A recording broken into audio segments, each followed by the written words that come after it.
Hey everyone, this is Corey with Stafford's EDC, and today we're going to be doing a full review of the Drop and Gareth Bull Miura. So Drop is no longer an existing company, but before they stopped doing EDC stuff and stopped existing altogether, they did a collaboration with custom knife maker Gareth Bull, also who works with his brother Jason Bull, who are the designers of the Miura and the oh so famous Shamwari, which we will get into this knife as well as another Shamwari version into their own videos. Today we're just going to be talking about the Drop Miura. So this came in two configurations. This gold anodized liners and the rosewood, excuse me. There's also a bit of an anodization to the hardware. You can kind of see it there. So it's not completely silver. It definitely has a bit of a matte golden color to it, as well as the pocket clip here. The other version, I believe everything was silver and there was carbon fiber overlays, or it was black, one of the two, and I'm sorry, I can't remember exactly.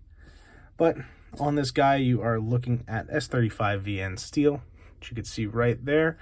As I said, this is a custom knife design, and I believe Drop used WE for their manufacturing. This is a front flipper only, and I don't have any specs pulled up.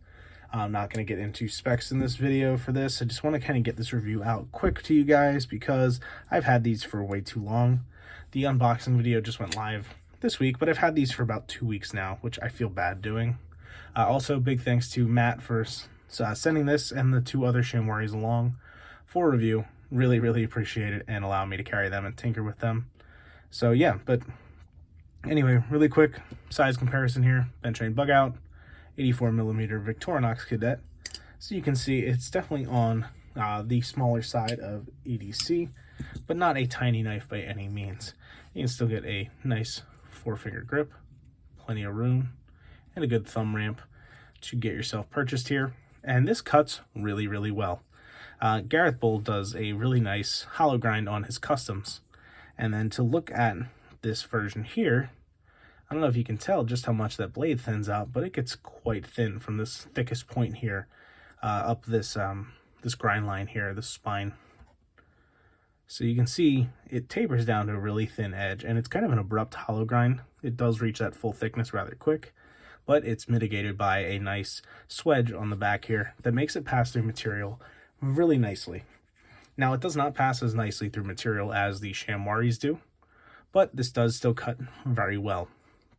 The construction on this is really good. Hidden pocket clip screws, so you can see this ends just going into the liner there and the scale material.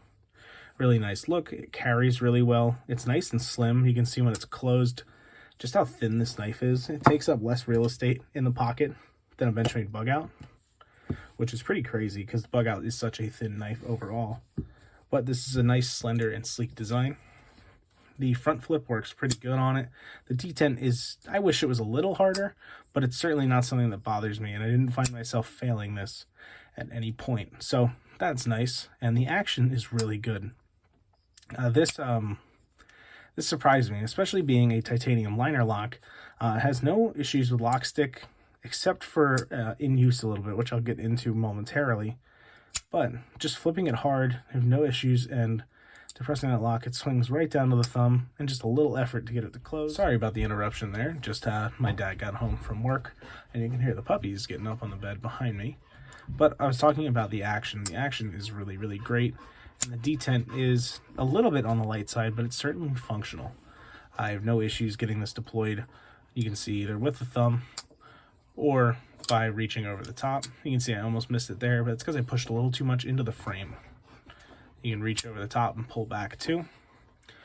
Good ergonomics. You can even choke up a little bit into this area here if you want, and it still is really nice and comfortable in the hand, whether your fingers are here, choked up, or back down here, kind of where they're meant to be.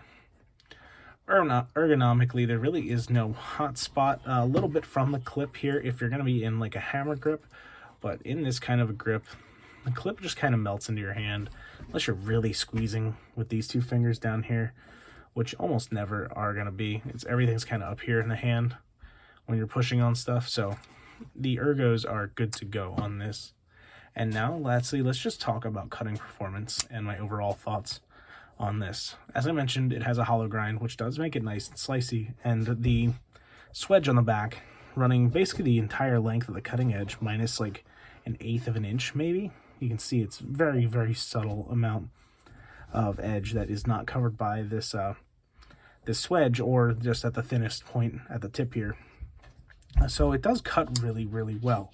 That being said, it does not have as good of a grind on it as the other Wii produced Shamwari version, the Shamwari as it's called. So, you know, just in comparison of these two Gareth Bull knives made by Wii, it's certainly not as slicey. It's just, like I said, it's more of an abrupt hollow grind, so it's much shorter and it reaches that full thickness faster. And this full thickness, I believe, is thicker. Yeah, it's maybe about the same as the Shamwari, but just for cutting comparison and being from the same designer, I felt like that was worth mentioning. Though this certainly is a slicey knife, do not let that deter you if you wanted to pick one of these up.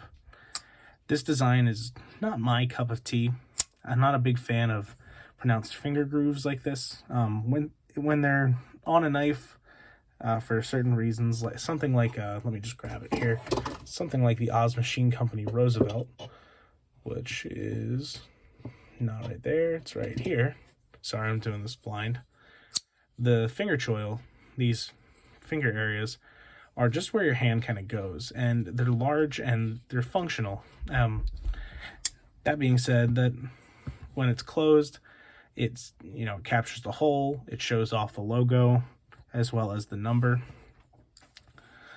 Whereas this, you do get the logo shown off, but it is kind of almost wasted real estate. I would like to see a model of this with a thumb stud, actually, which would be really, really cool to see. I'm sure you could modify the handle slightly to accommodate one, and that would be a really, really nice alternative, because just front flipper only gets old. You know, there's no area you can really flick this knife. You can't really get in on that swedge. As I get it open, kind of stab myself. But, you know, front flipper only is a little bit of something that I am not a huge fan of, but I do understand that it is a really popular opening method, and that's how the customs are done. So it's really not a big deal to see that on this as the only deployment option. I just wish there were more. But yeah, overall, it's a really nice knife. It's well made, and it cuts really well, which is the biggest and most important thing. If you like Gareth Bull's designs and you can't afford a custom, these are a great option. You're looking at $300+ for these. I believe they retail for like $290. And, you know, you're not going to see them for less than that, most likely, because the market has been pretty high on them, and there's only a limited number produced in both this colorway, this configuration here with the rosewood, as well as the carbon fiber version. So if you are on the lookout for one of those, you're going to have to be looking at the secondary market. But yeah, these do pop up from time to time, and that is the Gareth Bull and Drop Miura, M-I-U-R-A. It'll be in the title. It's a pain to say. I'm sure it is a South African word, or it has roots in Afrikaans, which is the language of South Africa, because that's where Gareth and Jason are from. So before I ramble on and on, it's a pretty good knife. I'm happy to have carried it. Really thankful for Matt for loaning it out.